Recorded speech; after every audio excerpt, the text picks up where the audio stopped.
Time now for part 2 of 10 questions with Cape Breton Eagles assistant coach Chris Culligan. And Chris, in the first interview, you revealed you didn't really have a favorite NHL team, but you like to watch certain players. Who are those players you like to watch?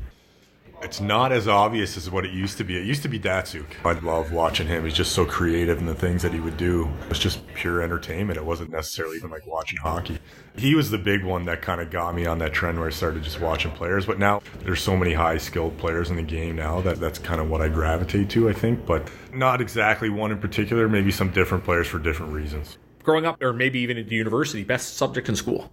Oh, jeez. For going back to the early days, definitely phys ed. I think I was pretty good at math when I was younger. After that, I never really had a high interest in the courses available and stuff like that, even when I went to school.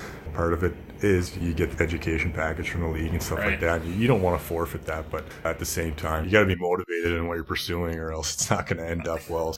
I'll stick to phys ed for the good old days. Very good. What's a movie or TV show you watched endlessly as a kid? As a kid, there was tons. I think back to when they used to have the one Saturday mornings, Recess. They used to have a bunch on there. Probably a lot of Batman, too, when I was a kid, the animated series. Your time playing hockey, any level, toughest goalie to score on? Toughest goalie to score on? Jeez, I don't really remember it. Like I said, I was more of a pass-first kind of guy, so the one thing that sticks out to me is Marty Ewell came back to school at UNB and redshirted for a year when I was there, and when he was practicing with us, it was just a joke. I had no chance on him. I'll pump Marty's tires a little bit. Well, that would have actually been really fun to see his progress from when you saw him play with the Eagles. I think you know enough to answer this question. I'll throw it at you anyway. If you had to be any WWE or WWF superstar, past or present, who would it be?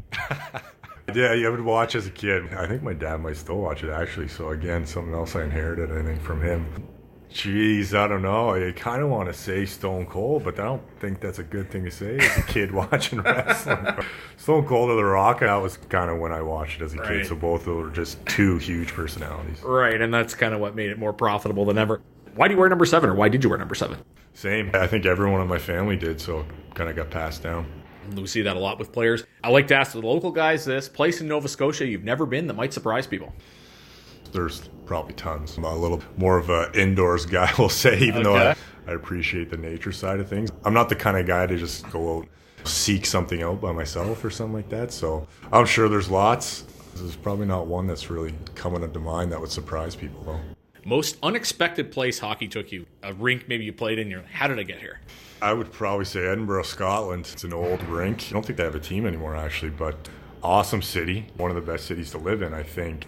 Might be number 1 in Europe, but awesome place to be, cool place to visit, but the rink was just terrible and below the Centennial standard. You're questioning things a couple times when you're playing in that one. Life in the pros is not always what it's cracked up to be. What's the most useless thing you own?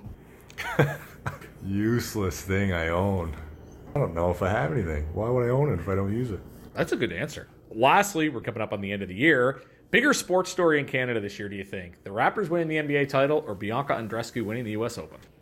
I would think the Raptors, only because it's dragged out over a longer time. The proceedings that follow that seem to be dragged out as well, so I would probably guess the Raptors. That's a pretty good answer. I'm a Sixers fan, so I'm going with Bianca. Well, Chris, thanks for letting us get to know you a little bit. Best of luck with our team the rest of the season. Thanks, Pat. That was part 2 of 10 questions with Chris Culligan. You're listening to the intermission of Carstar, Cape Breton Eagles Hockey, 1270 CJCB.